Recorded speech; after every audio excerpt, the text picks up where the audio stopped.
So I've come to visit Ranjit Singh, and I'd love to tell you about this really striking painting of a sea monster devouring a ship almost in one gulp. It was probably made in Awadh, the area around Lucknow, in the late 18th century.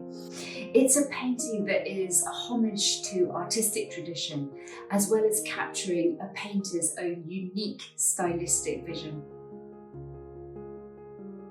This is a scene full of drama and humour.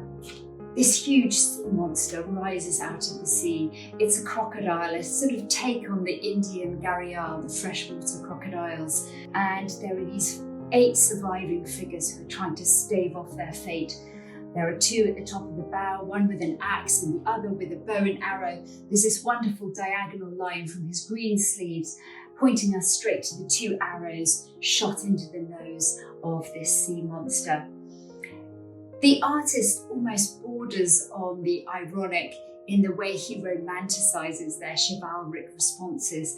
I particularly like this nonchalant way in which this figure pivots his elbow to sort of prop open the toothy jaws of this crocodile. This man lying prone is holding onto the sails, and then he's trying to grab onto his friend in yellow who dives into the water. And when you first look at the painting, you just think that the whole background is just grey, but there's so much modulation and variation in the grey, and also just the meticulous meditative nature of painting those wavy lines, the control of the artist's hand. This composition pays tribute at some remove to the great Hamzanama manuscript of Akbar's reign. This was a magnificent epic tale of the uncle of the Prophet Muhammad.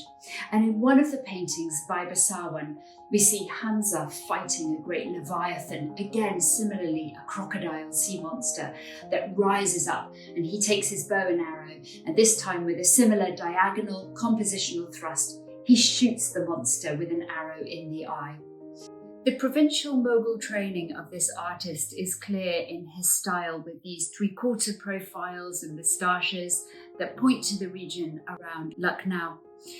But we can also see a knowledge and engagement with European art in the kind of figural modes, as well as a wider understanding of Rajasthani painting, particularly from Jodhpur and Bikaner.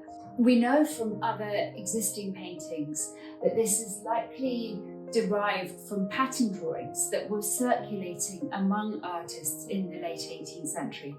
Sea monsters point beyond themselves to deeper, untamable spiritual forces. And ultimately, this painting confronts the viewer with the manner in which they themselves wish to confront fate itself.